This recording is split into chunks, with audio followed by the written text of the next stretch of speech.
Joia, gravando então para a segunda parte da nossa aula para o segundo período de administração, disciplina de ambiente macroeconômico. Estamos falando sobre demografia e, neste momento, migrações. Vamos voltar lá. Não, aqui já está compartilhado.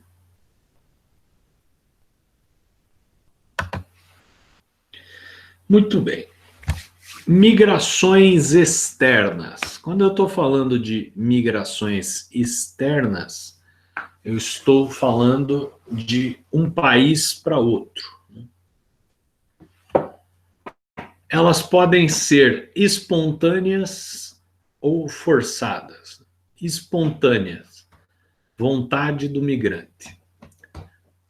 Ou seja, meu sonho é ir morar nos Estados Unidos. O meu, por exemplo, não é. Mas tem pessoas que têm esse sonho. Então eu vou migrar para os Estados Unidos. Beleza, é uma migração espontânea.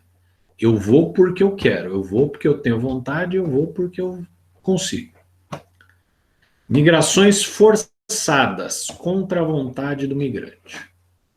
Então isso se dá como, né? Vejam, quantos barcos de refugiados, basicamente botes, que vêm aí da África para o Brasil direto, morrendo um monte de gente, às vezes. Isso é uma migração forçada. Eles não estão saindo deles porque eles querem. Eles estão sendo forçados a sair de lá.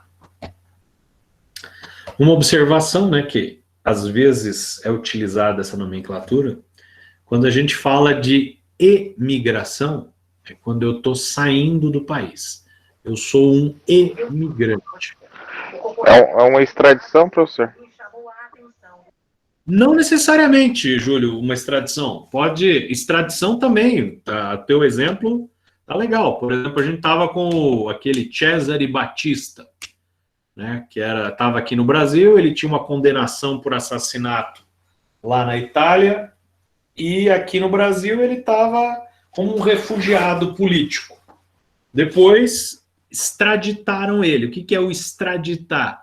É você pegar o sujeito e falar assim: olha, amigo, você não é cidadão brasileiro, você é um cidadão italiano, vá resolver teus problemas lá e você está sendo extraditado. Outra forma de extradição que acontece às vezes com os brasileiros é o seguinte, né? Você vai daqui para o Brasil, para os Estados Unidos, você tem que ter um visto e etc. E você vai dizer que você está indo lá para estudar, você está indo lá para fazer turismo. Se te pegarem lá extrapolando aquele tempo, tem lá um mês para ficar nos Estados Unidos e voltar. Quando você passa de um mês, você já está ilegal no país. Se te prenderem lá, você vai ser extraditado, ou seja, você vai ser expulso do país e mandado de volta para o teu país. Isso aí o Júlio falou, né? E é verdade. A extradição também é uma migração forçada. Só que a extradição eu estou mandando o sujeito de volta para o país dele. Mas o outro sistema que a gente estava falando, que é o mais comum, é o seguinte, né? Que nem na Síria, né? A gente está com uma guerra lá, as pessoas são obrigadas a migrar dali, porque senão elas podem morrer. Ou quando você tem alguma perseguição religiosa, que a pessoa tem que sair do local, porque ela pode morrer também se ficar lá. É uma migração forçada. Então eu chamo de emigração, quando eu estou indo, né? Então eu estou mudando para os Estados Unidos. Eu estou emigrando do Brasil para os Estados Unidos. Quando o sujeito vem dos Estados Unidos para entrar no Brasil, ele é um imigrante. Aqui, ó, nós temos um campo de refugiados sírios em Zatari, na Jordânia, 2017.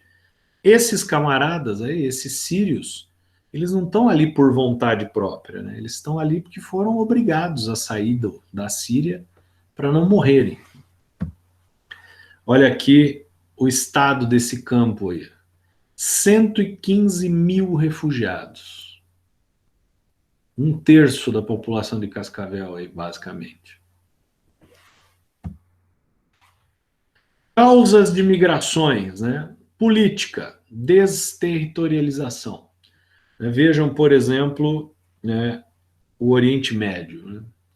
Você tem as três maiores religiões monoteístas que existem, né, que é o islamismo, o cristianismo e o judaísmo, brigam em razão do que eles chamam de Terra Santa. Terra Santa é a mesma terra para os três povos. E uma coisa interessante, né? Quando você estuda estudar religiões, o Deus judaico, o Deus muçulmano e o Deus cristão é o mesmo. Os três concordam que é o mesmo. Um chama de Jeová, o outro de Alá e outro de Deus, mas é o mesmo. O que eles discordam é sobre os profetas, né? Para os judeus e os islâmicos, Jesus foi um profeta, importante, mas foi. Para os cristãos, Jesus foi o Filho de Deus. Os outros dois não concordam com isso. Para os judeus, você tem lá uma série de profetas e que viria o Filho de Deus um dia, que não veio. E para os muçulmanos, né, o grande profeta, o escolhido é o Maomé, o Muhammad, né? Mas, basicamente, as três religiões seguem o mesmo Deus e eles brigam, né? Isso gera uma perseguição religiosa. Desterritorialização, por exemplo, você tem lá a faixa de Gaza. A faixa de Gaza pertence a Israel, mas ela é ocupada por muçulmanos e vice-versa. E aí você tem esses movimentos de desterritorialização vinculados com perseguição religiosa. Você tem alguns países asiáticos de maioria muçulmana que também tentam tirar os cristãos, os católicos, tem por lá também perseguição religiosa. Conflitos étnico-raciais também é muito comum e, ultimamente, né, tem sido destaque na mídia televisiva, por exemplo, né, aqueles conflitos nos Estados Unidos que chegaram até o Brasil, né, com o assassinato de pessoas negras pela polícia. Isso, na verdade, era um movimento da polícia, né, que acabou se transformando num conflito étnico-racial. E, muitas vezes, conflitos étnico-raciais fazem com que as pessoas migrem também dos seus locais de origem. Por exemplo, os judeus sempre foram muito perseguidos em várias nações onde eles habitavam. Vide Alemanha no período Hitler. Naturais, fenômenos naturais. Né? Você tem aí o Haiti, é um exemplo disso. Né? O Haiti, ele estava com uma crise econômica bastante intensa, e para piorar, você teve um terremoto ali que destruiu o país todo. Então, as pessoas começaram a migrar fortemente do Haiti para outros locais por conta disso. E fatores econômicos, fatores estruturais ou conjunturais. Vejam, agora parou um pouco, mas por conta da pandemia do Covid, que eu acho que está ruim em todos os lugares. Mas vocês devem lembrar aí, ano passado, ano retrasado, movimentos bem fortes de venezuelanos para o Brasil. Por quê? Por conta de problemas econômicos. Nos Estados Unidos, você tinha também uma marcha de pessoas, principalmente mexicanos e venezuelanos, que também estavam querendo entrar nos Estados Unidos por conta de problemas econômicos. Perseguição ao redor do mundo. Então, nós temos aí os principais países em relação à perseguição religiosa no mundo. O país que mais persegue religiões é a Coreia do Norte. Segundo lugar, Arábia Saudita. Terceiro lugar, o Afeganistão. Quarto, Iraque. 5, Somália. Quinto, né? Somália. E aí vai. E aí, para vocês verem que o Brasil está sempre, né, nos primeiros lugares quando estamos falando de alguns eventos ruins. Dessa vez ele não consta aqui nessa lista dos 50 países de maior perseguição do mundo. Que é uma coisa boa, o Brasil sempre foi um país muito tolerante, né? Consequências das migrações. Contribui com o processo de ocupação, né? Vejam, o Brasil, as nossas migrações começam quando, de forma bastante intensificada, quando ocorre a abolição da escravatura. O Brasil incentivou migrações porque precisava de mão de obra. Então, essa migração contribuiu com o processo de ocupação da mão de obra. Quando o Brasil começa a ser colonizado pelos portugueses, lá em 1530, por aí, também nós tivemos migrações de portugueses para cá, visando colonizar o terreno. Aqui na nossa região oeste do Paraná, né, quando o presidente Getúlio Vargas lança um movimento chamado Marcha para o Oeste, o Brasil, basicamente, se você traçar uma linha central nele ali, o Brasil só era colonizado para a direita, parte do litoral até a metade do país. O lado oeste do país, o lado esquerdo, a gente pegando o mapa reto assim, ele não era tão colonizado. E o governo Getúlio Vargas criou, então, esse movimento de marcha para o oeste para colonizar o resto do país todo. Isso nos anos 40. Se a gente pegar aqui na nossa região oeste, é a época em que nós fomos colonizados. Aí, Cascavel, Toledo, criado nessa época. E visava o quê? Ocupação territorial. Contribui com o processo de miscigenação e difusão cultural. De novo, se a gente pegar aqui exemplos, né, de regiões muito próximas, você pega Cascavel, você tem uma miscigenação muito maior do que você vê em Toledo, por exemplo. Marechal Rondon, então, é praticamente zero de miscigenação, porque foram núcleos. Quando Marechal Rondon foi fundada, né, ela era um desmembramento de Toledo. E o que acontece, né? Foram enviados para Marechal Rondon pessoas, normalmente de religião luterana, descendentes de alemães. Então, Marechal virou um núcleo ali.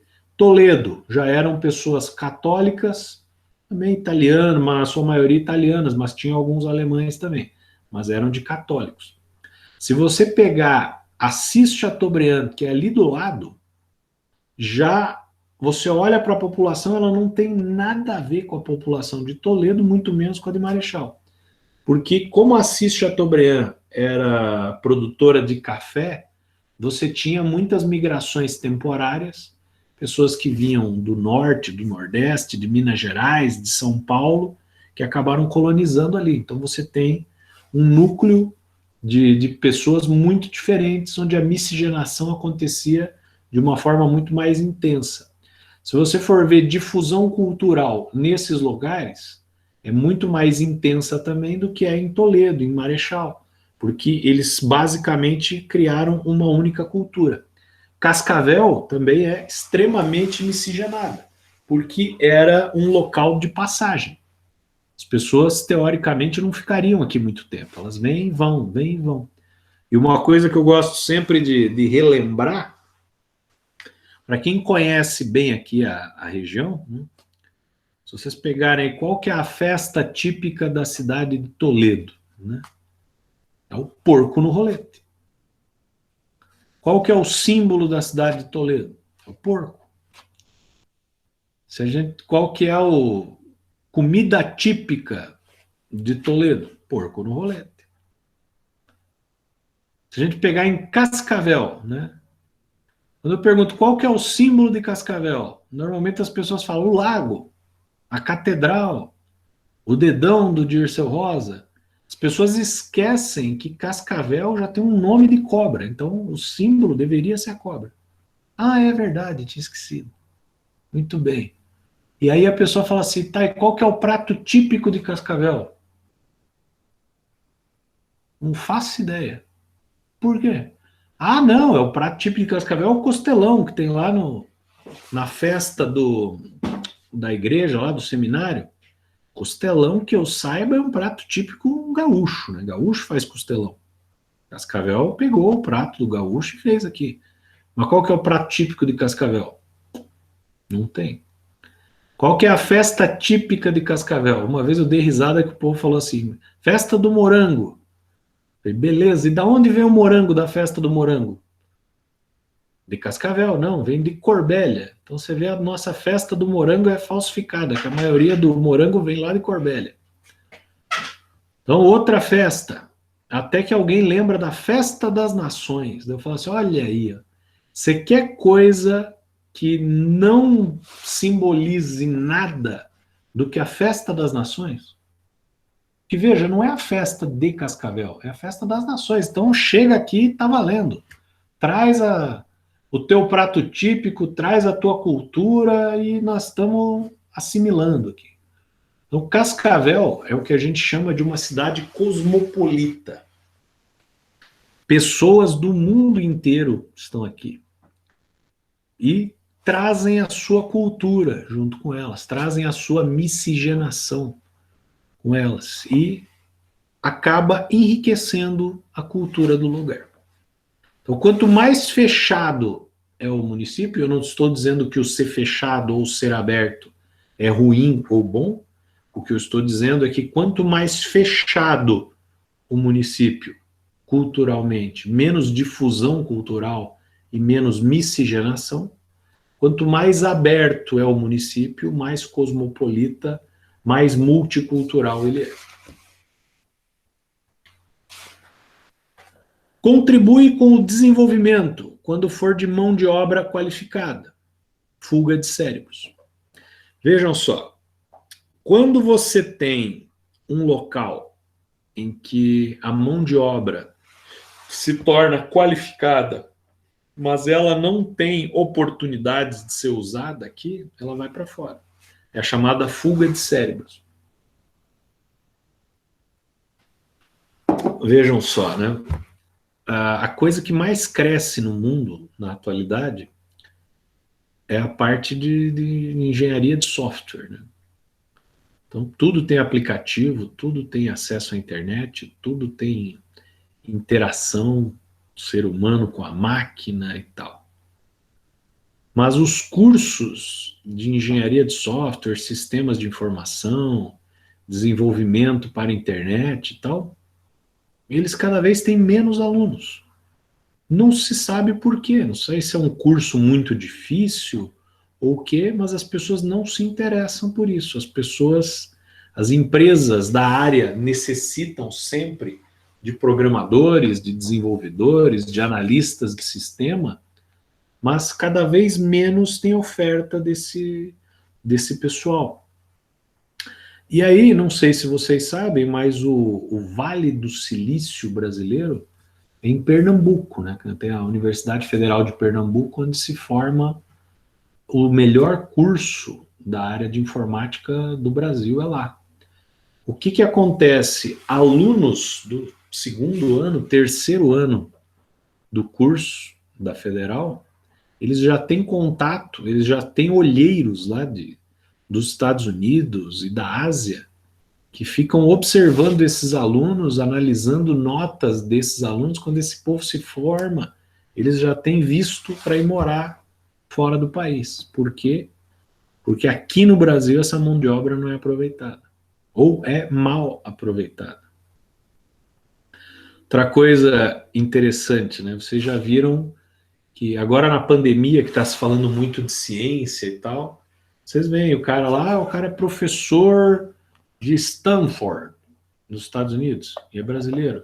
Ah, o cara é professor visitante de Harvard, o cara é professor visitante de Yale, é professor do MIT, é professor da universidade famosa da Alemanha, da França, etc., da Sorbonne.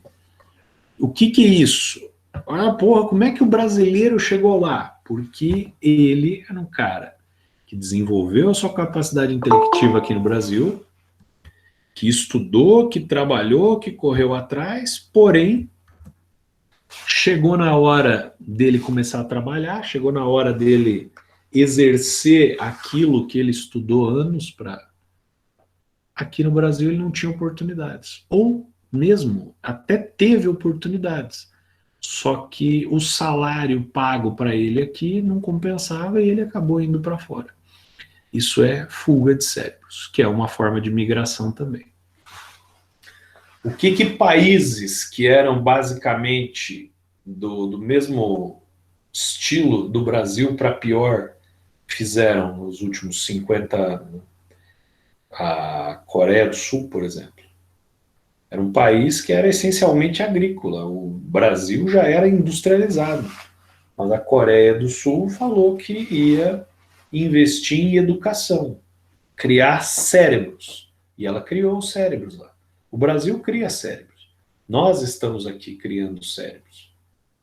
E aí, esses cérebros, quando começaram a sair da faculdade, com incentivos do governo, começaram a trabalhar na indústria, na tecnologia, na pesquisa, no desenvolvimento de sistemas. E hoje a Coreia do Sul é uma potência não só de produção industrial, que como nós já vimos, a produção industrial é importante, mas não é tão importante quanto o desenvolvimento de tecnologias. E a Coreia do Sul hoje é desenvolvedora de tecnologias próprias. Ou seja, ela está usando os seus cérebros internamente e está importando cérebros de outros lugares, inclusive do Brasil. Concorrência com a mão de obra local gera o xenofobismo. Então, o que é o xenofobismo? Quando você tem estrangeiros que vêm morar no Brasil e aí começam a despertar nas pessoas raiva porque o cara tá vindo aqui roubar o meu emprego. Mas, na verdade, ele não está vindo roubar o emprego, ele está vindo tentar sobreviver. E quando o Brasil é um dos países menos xenófobos do mundo. Tanto que os estrangeiros adoram o Brasil por conta disso, né? Porque eles são super bem recebidos no Brasil. Essa é uma característica muito boa que nós temos. Porém, quando a situação econômica do país não vai bem, esses grupos xenófobos começam a aparecer numa quantidade muito maior. E uma coisa sobre a xenofobia que eu sempre digo é o seguinte: eu acho que no Brasil, vou falar pelo Brasil apenas, no Brasil, o único povo que teria, ou melhor, as únicas pessoas que teriam o direito de ser xenófobos são as pessoas que têm sobrenomes indígenas.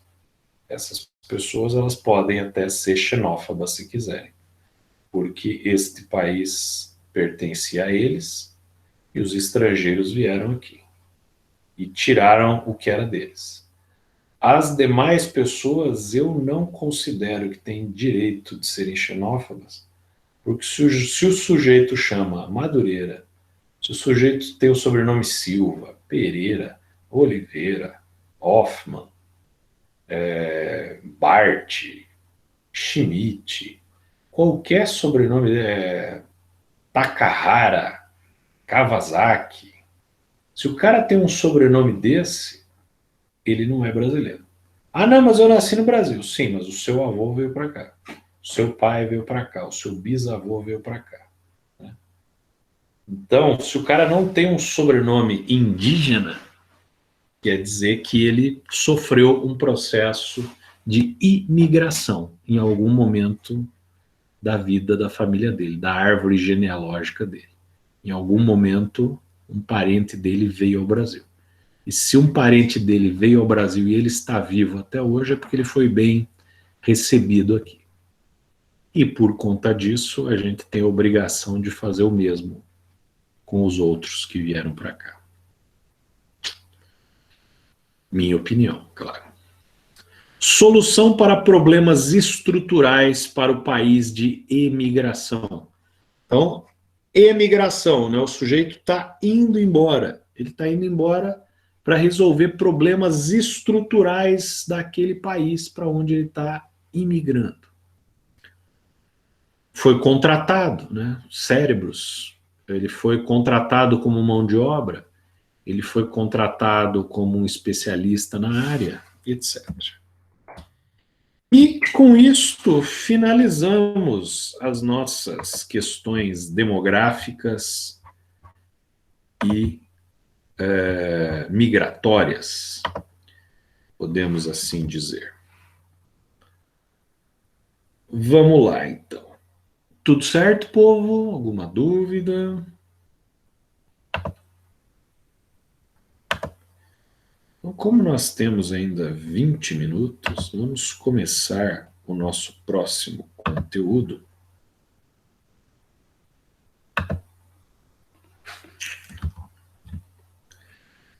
E a gente começa esse novo conteúdo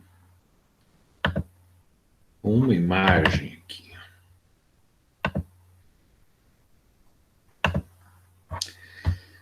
Essa fotinho aí, minha gente, é uma foto bastante conhecida, já passou na mídia várias vezes.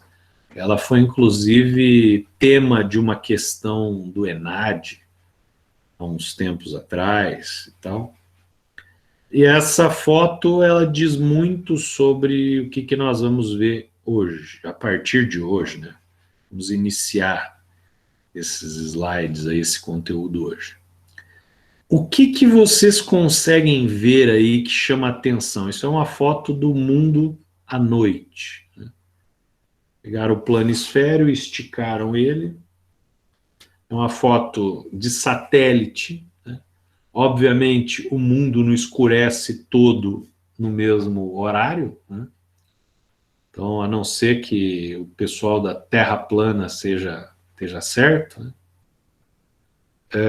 O mundo ele vai escurecendo conforme o fuso horário. Então isso aqui é uma montagem com várias fotos tiradas à noite nestes continentes que geraram esta imagem que eu acho bastante interessante. Alguma coisa aí de vocês chama atenção? O Júlio já escreveu aí. As luzes, a iluminação, a Valentina também. Muito bem. E dentre as luzes, a iluminação, o que chama a atenção de vocês?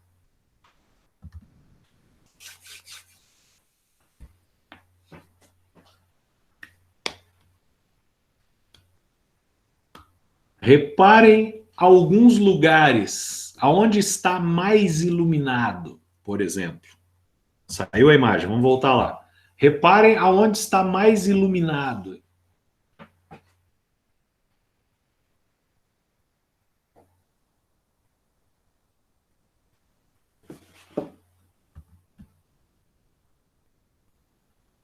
O povo não dorme nos Estados Unidos, diz o Júlio, verdade. Ninguém gosta do escuro. Então, minha gente, veja só, assim, vamos começar pelo Brasil. Né? O Brasil a gente conhece bem, né? Então estamos aqui com o mapa mundi, às vezes eu não sei o que é cada regiãozinha dessa, mas olha só, vamos pegar o Brasil. O Brasil está basicamente aqui, né? Vamos pegar aqui a Amazônia, né? Região norte, Amazônia, Amazonas, né? O estado do Amazonas, Rondônia. Olha aqui, tá no escuro praticamente, né? São Paulo, olha aqui São Paulo. Por que São Paulo é considerado o local mais rico do país, né? Olha aqui. Você pega o sul do Brasil. O sul do Brasil, o pessoal chama de Europa do Brasil. Olha aqui, ó. Tudo bem iluminado. Rio de Janeiro. O litoral do Brasil, ó. Todo bem iluminado aqui. Terminou o litoral, começa os estados pobres aqui, ó. Praticamente tudo no escuro. Estados Unidos, como o Júlio bem lembrou ali, e aqui nós temos o Canadá também. Tá junto aqui. Aqui por que está tudo escuro? Porque é a região lá do Alasca e tal, né? Região de gelo, então não tem onde... Opa, volta. Olha a Europa como um todo aqui, ó, toda super iluminada. Você pega a África, né? A África está toda no escuro praticamente, com exceção da África do Sul. Olha o Japão aqui, ó, a ilhazinha toda iluminada. Assim por diante. Então, esta imagem mostra onde os países são mais ricos, ou as regiões são mais ricas que outras, por causa da iluminação também. Isso vamos tratar de crescimento e desenvolvimento econômico, que parecem sinônimos, mas não são necessariamente. Gustavo, no Amazonas tem florestas, já São Paulo não, também tem isso. Né? Tem a Amazônia toda ali que também não vai iluminar a Amazônia. Se bem que agora deve estar iluminada aí, com o tanto de queimada que está tendo lá. Se tirar um print agora ali, é perigoso estar bem iluminadinha. Então vamos lá. Grande parte dos livros introdutórios de economia focam no estudo da macroeconomia, em questões de curto prazo, nível de atividade, emprego, etc. Políticas de estabilização. Então, boa parte dos livros de matemática, de macroeconomia, vão trabalhar com questões de curto prazo. Por exemplo, nós estamos em crise. Eu não vou falar assim, nos próximos 20 anos vai aumentar o emprego no Brasil. Não, eu quero que aumente agora. Né? Eu preciso estabilizar os preços não daqui 20 anos, eu preciso estabilizar agora. Eu preciso aumentar a atividade econômica do país agora. Então é tudo curto prazo. Quando as questões de longo prazo são discutidas, chamamos esta parte da macroeconomia de questões de crescimento e desenvolvimento econômico. Porque quando eu estou trabalhando com crescimento e desenvolvimento econômico, eu não posso fazer isso no curto prazo. Eu tenho que fazer no longo prazo.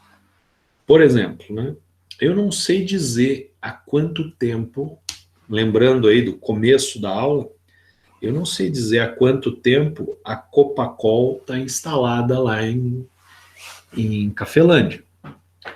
Porém, nos primeiros anos que ela se instalou, ela não gerou um crescimento tão grande quanto está gerando agora. Então, essa indústria motriz, ao ser introduzida na cidade, ela propiciou um crescimento esse estruturado, inclusive, mas isso não se deu da noite para o dia. Isso teve um planejamento, isso teve um processo, isso teve um longo prazo. Quando o prefeito ali de Santa Teresa do Oeste resolveu atrair indústrias para lá, nos primeiros 10 anos, isso não deu lá grande resultado para a prefeitura. Depois a cidade foi crescendo em função disso. Então, quando a gente está trabalhando com crescimento e desenvolvimento econômico, a gente tem que trabalhar no longo prazo. As primeiras escolas de pensamento econômico, como os fisiocratas no século XVIII, cujo maior representante foi o François Quesnay, e os clássicos também no XVIII, a partir dos escoceses Adam Smith e Thomas Malthus, e ingleses Davi Ricardo e Stuart Mill, mostravam preocupação com as interações entre desenvolvimento econômico e recursos naturais. Então vejam só que coisa, né? Século XVIII, fisiocratas e clássicos. Século XVIII, nós estamos falando de 1700 e alguma coisa. Esses sujeitos já viam preocupação entre desenvolvimento econômico e recursos naturais, no que tange à forma de crescimento populacional e a forma de reposição dos recursos naturais. Eles já imaginavam que o ser humano gastaria recursos naturais numa proporção muito maior do que o planeta era capaz de se reestruturar. Essa preocupação foi em grande parte abandonada no século XIX pelos neoclássicos, através das ideias do Auras, do Marshall, do Levins e do Pareto. Assim como a teoria clássica, a teoria neoclássica se apoiava nas ideias de liberalização econômica, laissez-faire, laissez-passer, liberdade do comércio, divisão do trabalho, mercados competitivos, e na crença de que a liberdade do comércio internacional levaria à especialização dos diversos países em exportar produtos cuja produção destes tivessem vantagens comparativas. Então vejam só, os clássicos, então, eles tinham a preocupação com os recursos naturais, não porque eles estavam preocupados com a floresta amazônica, não porque eles estavam preocupados com a poluição e etc. Eles estavam preocupados era em morrer de fome. Eles achavam que a população estava crescendo muito e a produção de alimentos não ia seguir no mesmo ritmo. Consequentemente, ia todo mundo morrer de fome.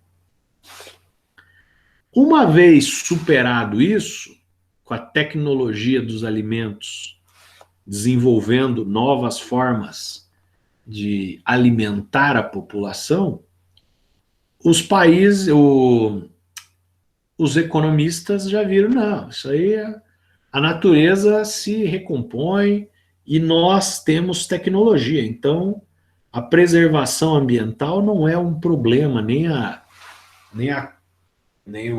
diminuição da taxa de natalidade. O nosso grande problema é crescer. E como eles são liberais, né, em essência, eles queriam liberdade do comércio, eles queriam não aplicação de impostos, de taxas alfandegárias, etc., e queriam principalmente a especialização dos países, coisa que os neoliberais hoje em dia ainda defendem. E como vocês bem sabem, eu sou contra.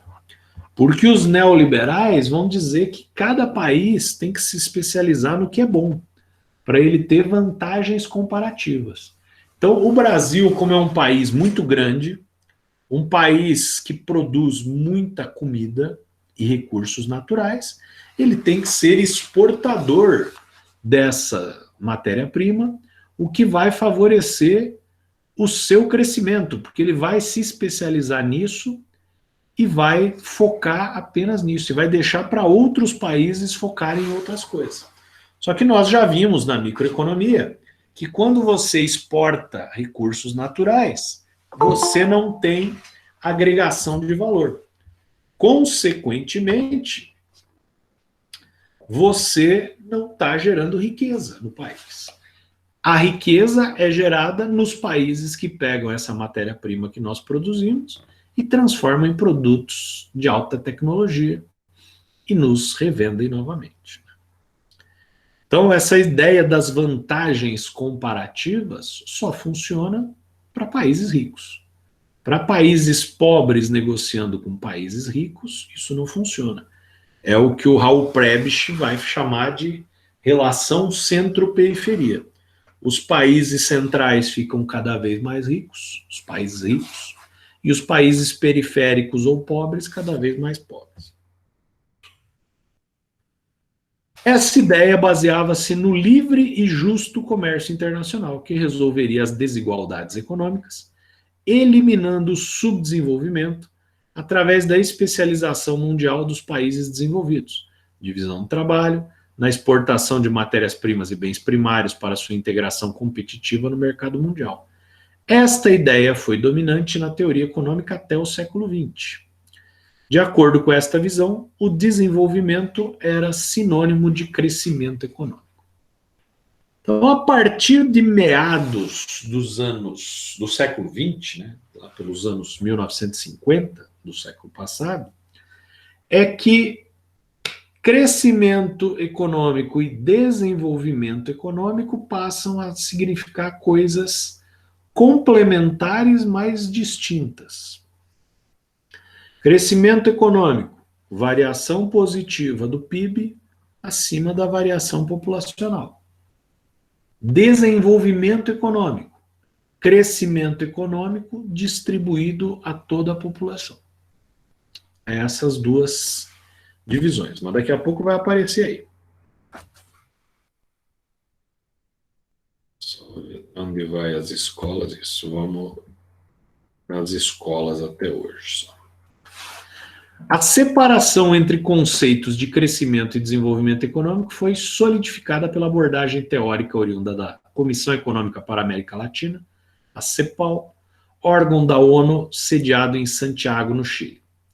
Os autores da CEPAL, entre eles, se destacavam Raul Prebisch, que era argentino, Fernando Henrique Cardoso, brasileiro, Fernando Jausberger, que eu não sei de onde era, Celso Furtado, brasileiro, José Serra, brasileiro, Maria da Conceição Tavares, luso-brasileira, criticavam a busca do desenvolvimento através da especialização em exportação de matéria-prima e bens primários, pelos quais os países subdesenvolvidos sem que estes se industrializem. Então vejam, né, a CEPAL, já nos anos 1960, já criticava essa ideia de que os países deveriam se dividir entre países que são industrializados e países que são produtores de matéria-prima, em que um complementaria o outro. Eles já diziam que esse tipo de relação deixa o país rico mais rico e o país pobre mais pobre. O Myrdal, que é um sujeito que eu usei bastante na minha dissertação do mestrado, ele era bastante irônico, inclusive, tem algumas frases dele. Essa frase dele eu pus na minha dissertação também, porque eu achei muito boa. Não posso resistir à tentação e repetir a citação da Bíblia. A quem tem, será dado e terá em abundância, mas a quem não tem, será tomado mesmo o que tem. Que há numa tendência inerente ao livre jogo das forças do mercado a criar desigualdades regionais e que esta tendência tanto mais agrava quanto mais pobre for um país, são as duas leis mais importantes do subdesenvolvimento e o desenvolvimento econômico no regime do laissez-faire. O que ele quer dizer com isso?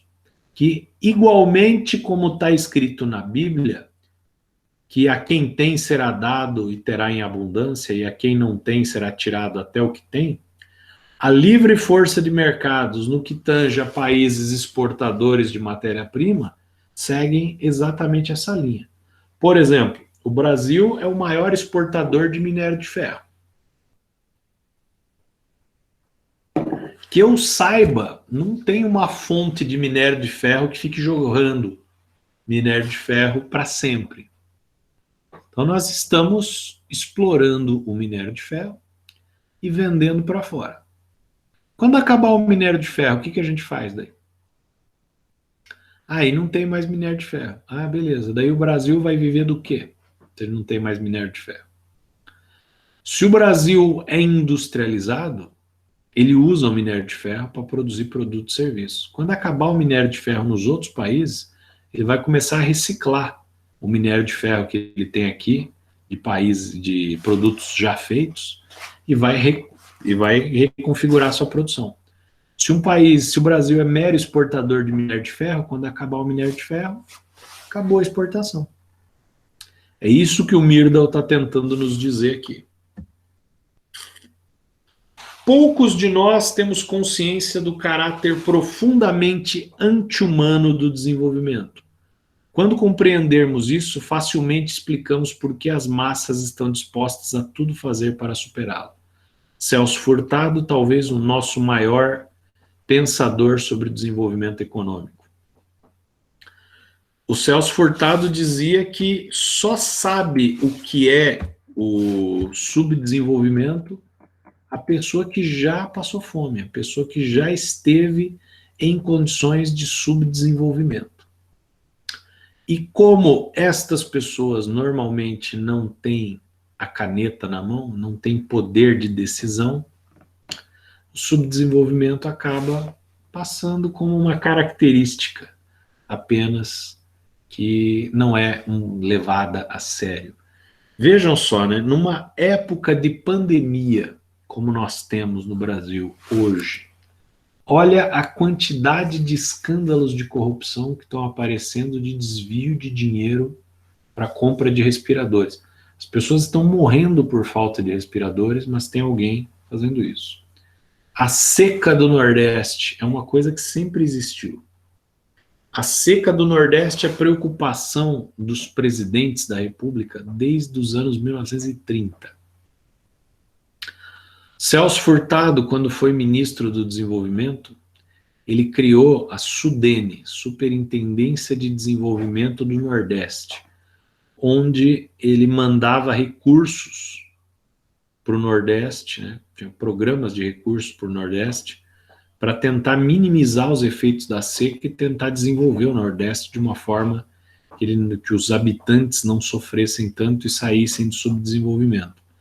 Talvez a SUDENE, não por causa do Celso Furtado, mas por causa da roubalheira mesmo, deve ter sido o local onde mais se desviou dinheiro na história do Brasil. Foi dos anos que a SUDENE, acho que a SUDENE existe ainda, mas pegar aí os últimos 50 anos, talvez tenha sido o local onde mais se desviou dinheiro, foi por ali. De novo, né? Só entende o subdesenvolvimento quem vive o subdesenvolvimento. E como é que a gente faz para viver o subdesenvolvimento? Tem que botar os políticos na miséria, passando fome? Não sei dizer. O Cristóvão Buarque, quando quis fazer um projeto de melhoria da escola pública, em que no projeto dele todos os políticos, prefeitos, vereadores, deputados, senadores, presidente da República, etc., eleitos, tinham que obrigatoriamente matricular seus filhos em escolas públicas, porque aí estas pessoas sentiriam na pele o que é estudar numa escola pública, às vezes de péssima qualidade. E com isso estariam forçando essas pessoas, porque querem cuidar dos filhos, né, a fazer investimentos vultuosos nessas escolas. Obviamente, esse projeto não passou na Câmara dos Deputados, né? Como ele propôs outro também de melhoria do SUS, que todo político tinha que ser obrigatoriamente atendido em hospitais públicos, né? Mas os nossos políticos, independente da verve política dele, e aí é que eu dou risada de pessoas que levantam bandeiras de político, não, porque eu sou do partido tal, eu sou do partido tal, e etc., e eu levanto a bandeira, porque se você for ver, todos esses políticos, dos mais à esquerda aos mais à direita, quando passam mal, eles vão para o Albert Einstein, que é o hospital mais de direita possível, né? O hospital mais liberal e mais capitalista de todos. Ok, povo? Então, vamos ficar por aqui.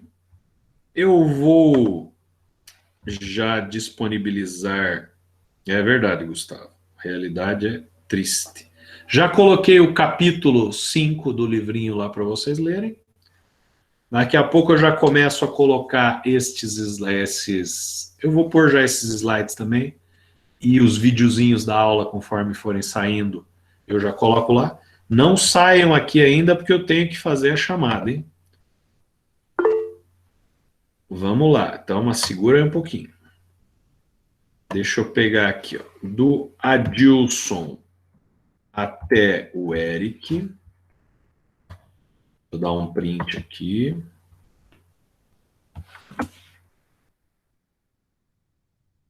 Não pegou, por quê?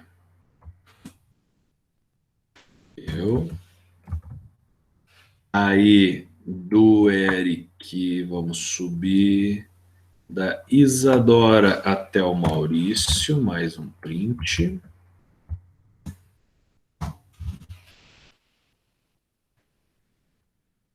Mais um pouquinho. Da Milena até a Sofia.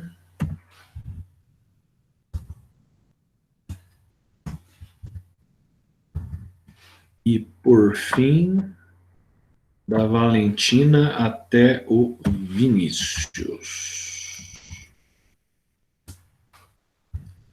Agora foi. Então, vamos ver aqui o chatzinho. Agora vamos. Boa noite, Patrícia, Emanuele, Eric, Valentina, Débora, Poliana, Milena, Kevin, Paloma, João, Pedro, Adilson. Manda o link do Classroom e o código para acessar o material, beleza? Beatriz, Bruno, Marielle, Milena. Então, o Classroom é www.classroom.google.com. Boa noite, Gustavo. Boa noite, Jander. E deixa eu abrir aqui.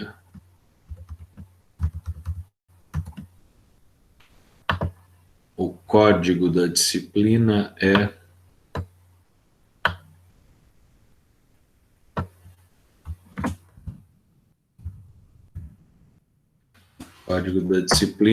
esse aí.